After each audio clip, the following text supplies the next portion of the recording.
I want to be lower. This is awkward. I'm like, okay, ready? Elbows off the desk.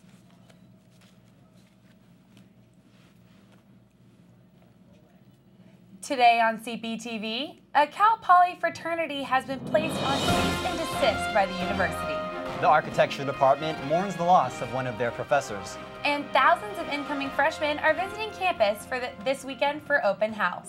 Live from Studio 300 on the Cal Poly's campus, I'm Joseph Corral. And I'm Erica Turnland. You're watching CPTV.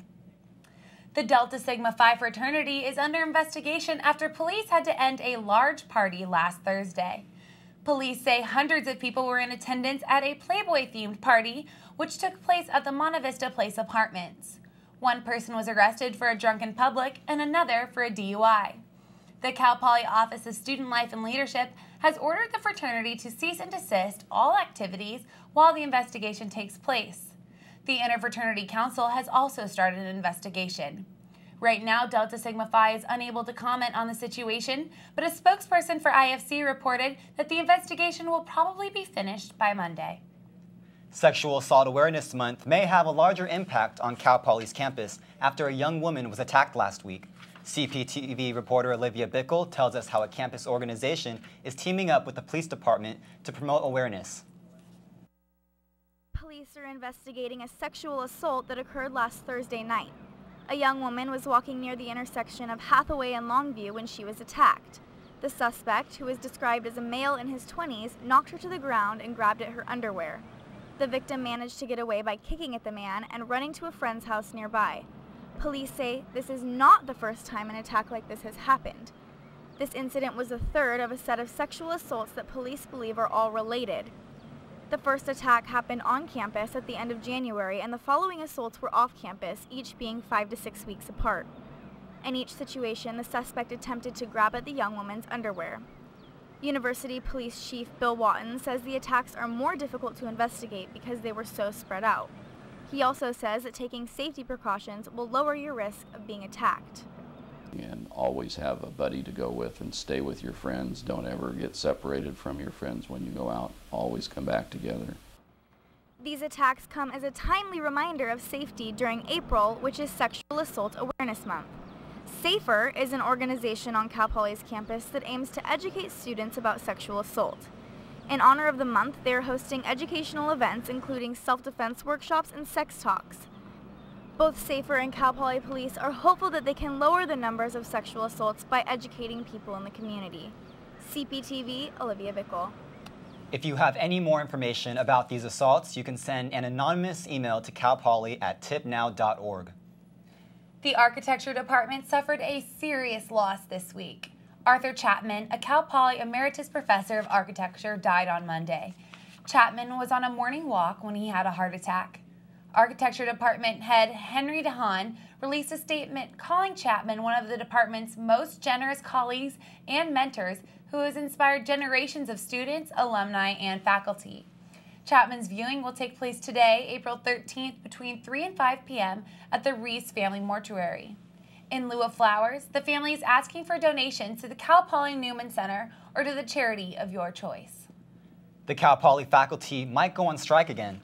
Faculty throughout the CSU system are currently voting on a possible strike after a 22-month-long negotiation with Chancellor Reed reached a standstill. Voting will begin Monday, April 16th, on whether to grant the California Faculty Association the authority to call a strike. Chancellor Reed believes that tough fiscal times are the reason for his proposed cuts to the salaries and benefits of CSU teachers. The faculty are asking for a 1% raise for the next 3 years. They also point out that an agreement reached between the two sides in the 2008-2009 year hasn't been fully honored. We are now saying we're going to draw a hard line. We're tired of the Chancellor drawing the line. It's now our turn. We're done. Enough is enough.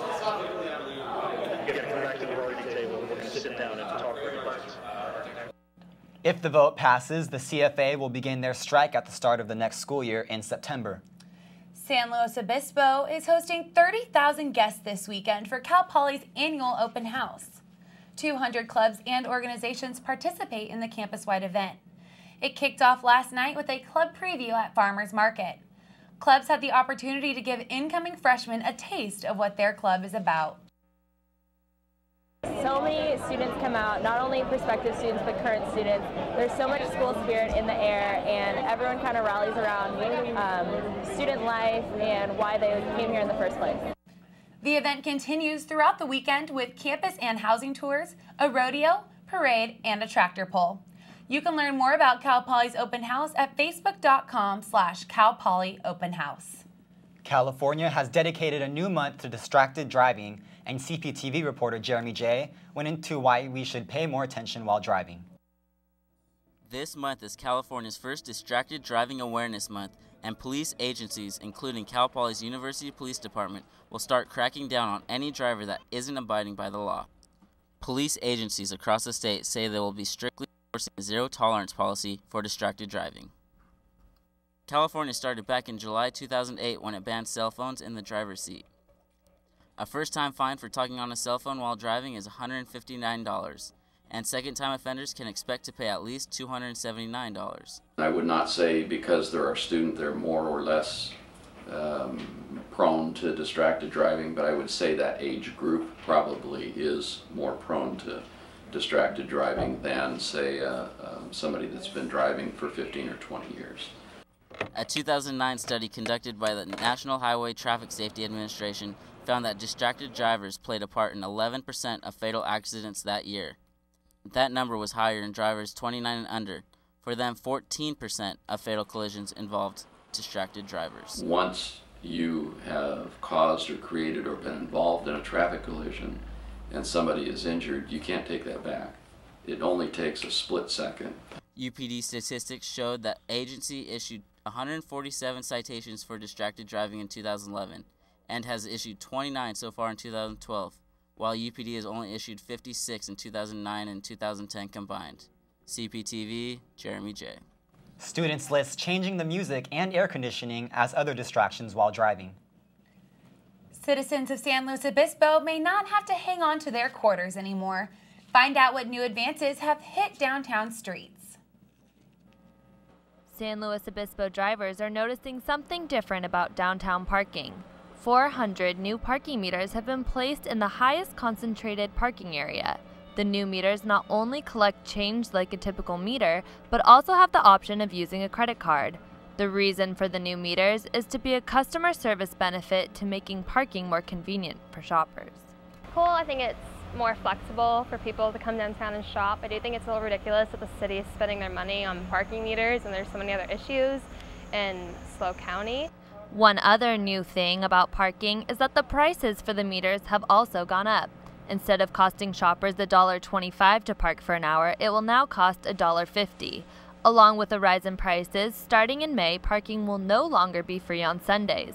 Visitors to downtown will be charged from 12 p.m. to 6 p.m. on Sundays for both street and garage parking. All the money earned will go towards building a new parking structure on the corner of Palm and Napomo. And Palm Napomo, I think, is another great thing for the city because we're looking ahead, providing the parking when it's going to be needed, planning for it rather than all of a sudden having a parking shortage and nothing to do.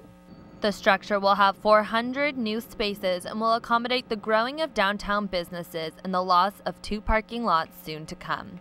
For CPTV, Ali Wente. The city expects the earnings from the new parking price changes will make up for the cost of the meters within 1 year.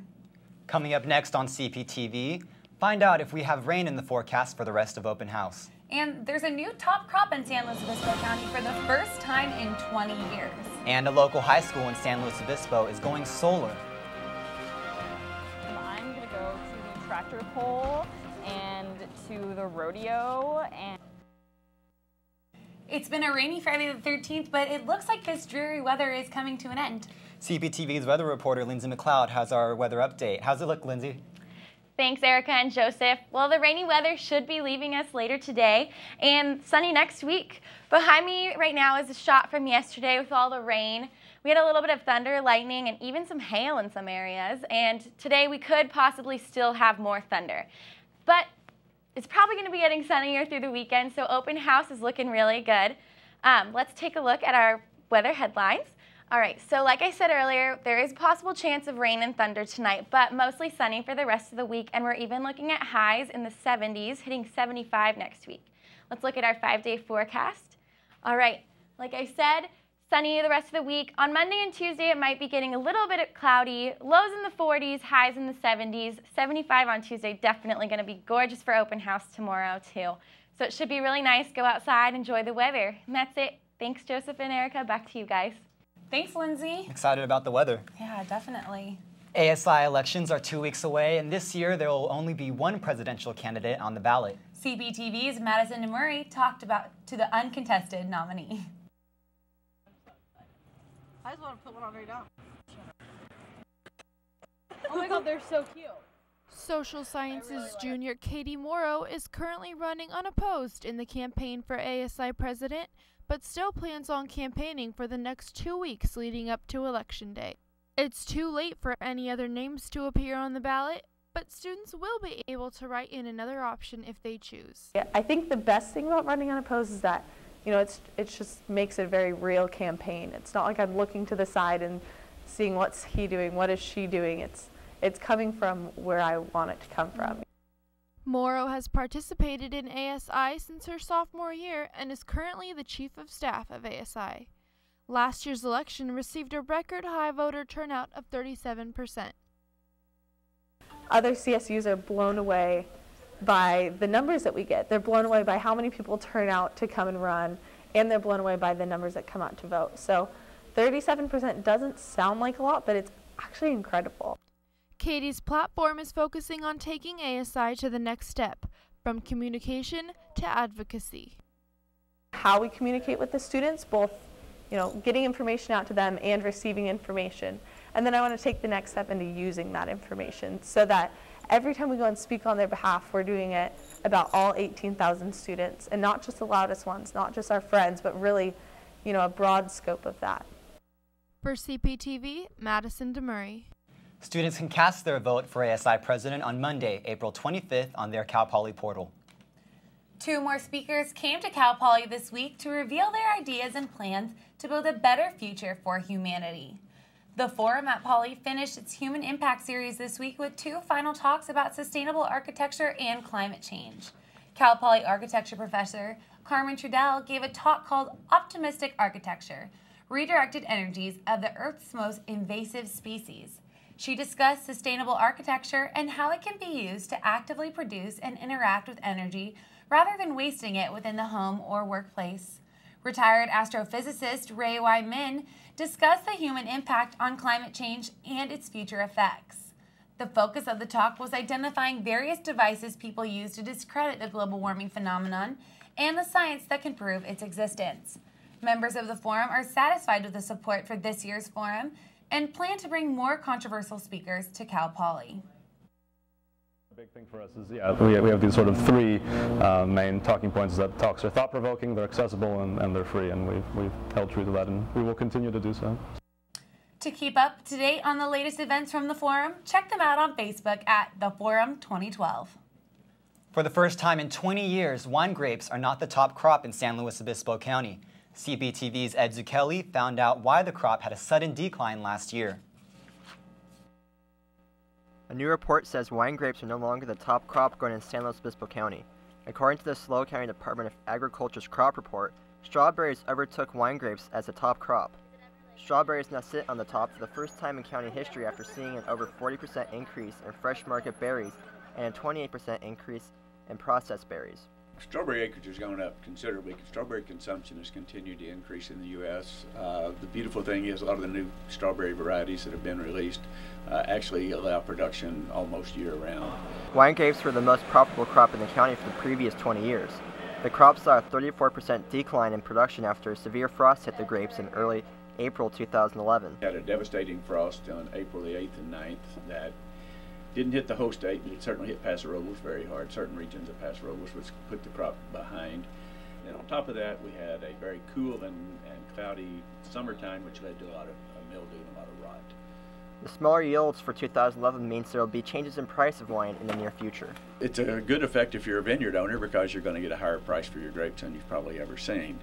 It can make it difficult for some price points of wines simply because the price of grapes goes up. It's hard to keep the price of wine down. CPTV, Ed Zucchelli. Patterson says even though the yield is smaller, winemakers are expecting to have a better vine when the vintage comes out next year. San Luis Obispo High School is going solar. Construction workers are installing carport-like structures with solar panels on top in the school's parking lot. The San Luis Obispo School District is using a power purchase agreement with Sun Edison to finance the panels, which will ultimately reduce the school's energy costs. Morro Bay High School, Los Osos Middle School, and Laguna Middle School are also currently installing solar panels. The district expects the panels to be fully operational by the end of May. Cal Poly is also welcoming some new additions this week. I visited the Cal Poly Equine Center to meet the new arrivals. Cal Poly Equine Center has been a part of our campus for over 110 years. The unit was created in the hands-on spirit of our university's motto, learn by doing. The unit is home to over 100 horses, and with spring upon us, the unit is preparing for its newest arrivals. The horse unit is a self-sufficient ranch right on Cal Poly's campus. It has several different facilities, including a breeding lab, pastures, 2 show arenas, and foaling stalls. Students have the opportunity to take classes at the horse unit in dressage, horse breeding and delivery, showing, and other disciplines. The unit employs 7 students made up of 1 student manager and 6 regular employees. This team keeps the entire unit running. They are responsible for daily feeding, grooming, and the overall health of the animals. Spring is an exciting time for the Equine Center. Because mares carry their foals for an 11-month period, mares are impregnated at the same time that other horses are giving birth. I think the most rewarding part of my job is being able to see horses go from sperm and egg to actual baby and then get raised and trained and sold. The Equine Center is open to the public during regular operating hours, 7 a.m. to 5 p.m. With 10 new foals already born this year, the Equine Center is excited to welcome their last 5. CPTV, Erica Turnland. The Equine Center encourages students to come visit their animals, but asks students to refrain from feeding them anything but the grass. Coming up on CPTV, Cal Poly prepares to host the first annual Mustang Mile. And Cal Poly women's sports had a week of wins coming up next. I'm excited to finally tour the school that I'm considering to go to. I feel like they probably think we look way more professional than we. Welcome back to CPTV. Cal Poly students now have a chance to be part of the largest college health study in the nation. The Flash College Health Study tracks the behavior, knowledge, and status of students throughout their college career. The Cal Poly Kinesiology Department founded the STRIDE organization, which has developed health programs such as the Flash Study. To participate in the study, students can fill out an online questionnaire found in their Cal Poly email account. Physical assessments are then conducted by a group of trained Cal Poly students to gain an understanding of their health status and risk for chronic diseases. There are a couple graduate students in kinesiology who are running it, but mostly the testers are undergraduates. I'm personally a first year and I'm one of the site leaders, so it just shows you how much we actually get involved in what we're doing here. A list of physical assessment locations and times can be found on the STRIDE website, where students can pick what session works best for their schedule. The San Luis Obispo community is lacing up their running shoes for a good cause. Cal Poly's ASI will be hosting the Mustang Mile on Tuesday, a 5K run through the Cal Poly campus. This event is a fun run, and participants are encouraged to wear costumes. Many student groups and clubs are forming teams. So I'm going to be running with my team for WOW, and basically this is just the group of people that I'm going to be with during the week of welcome, the first week of school. Shot, and that's your 1 shot. Is this our 3 shot? The run will start off South Perimeter and between Cal Poly's Rec Center and Graphic Arts Building. A festival will be held after the run consisting of awards, booths, and a live band in front of the Rec Center. ASI is hosting this event along with Scott and Julia Starkey to celebrate what would have been their son Carson Starkey's 22nd birthday. Carson Starkey was a Cal Poly student who died of alcohol poisoning in 2008. Well, it's time for our Mustang Minute. We have CPT reporter Brittany Woodard is joining us in the studio this week. Hi, Brittany. Hey. Thanks for joining us, Brittany. What's going on in Cal Poly sports this week? Thanks, guys. Well, we had a lot going on this week. The women's tennis team defeated rival UC Santa Barbara Tuesday 4-3. Sophomores Jen Cornea and Catherine Webb both had victories in singles and doubles. Cal Poly received an 8-4 victory at number 2 from Webb and Ane McPike. The women host UC Riverside on Saturday at 11 a.m. In other Cal Poly sports, the women's softball team made history Monday after defeating Fresno State Bulldogs 4-3 in 10 innings. Kim Westland had the game-winning hit, scoring Cammie Brown from second base. This is the Mustangs' first win at Bulldog Stadium in 17 seasons. Their next game is against Northridge at home on Saturday at 12 and Sunday at 2. Yesterday, Cal Poly volleyball player 2000 Big West Player of the Year, Jennifer Kennedy, was selected to the U.S. Women's National Volleyball Team. The 6'4" middle blocker led last year's conference with 4 kills per set. Training for the national team begins June 26th at Ohio Dominican University in Columbus. And that's it for sports. All right, well, thank you, Brittany, for the update on Cal Poly sports. Yeah, I hope we can get the same results next week for the Mustangs. Me too. Thanks, guys. Up next on CPTV, the Rocky Horror Picture Show performs its last shows this weekend. And Mr. Eco premieres his new music video. A housing ambassador for Cal Poly, so I'm actually going to be working the housing ambassador, or I guess the housing booth. Hi, I'm Will Arnett. Hi, I'm Suzanne Summers. Hi, I'm an actor. You should listen to me. 85% are under the... Yeah, it's funny. It's good. Sorry. It up.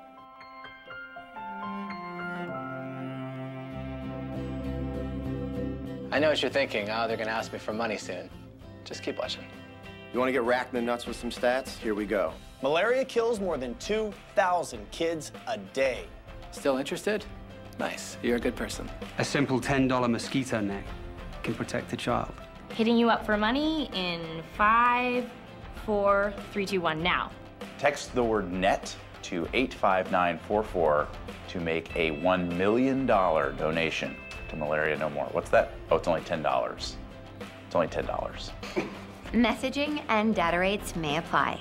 Let's make malaria no more. If malaria was a person, I would kick them in the face. I'm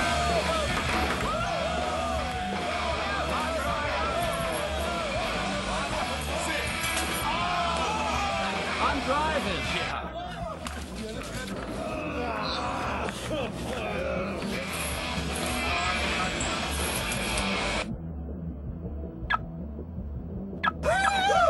What are you guys doing?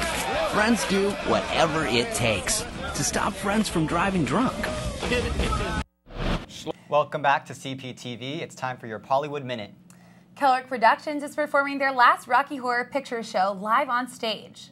The Rocky Horror Picture Show has been around for 35 years and revolves around Dr. Frankenfurter, a charming transvestite who entertains a clean-cut couple one night in his mansion. The show will feature songs and dances from the original movie, including the classic Time Warp. It's just a jump to the left.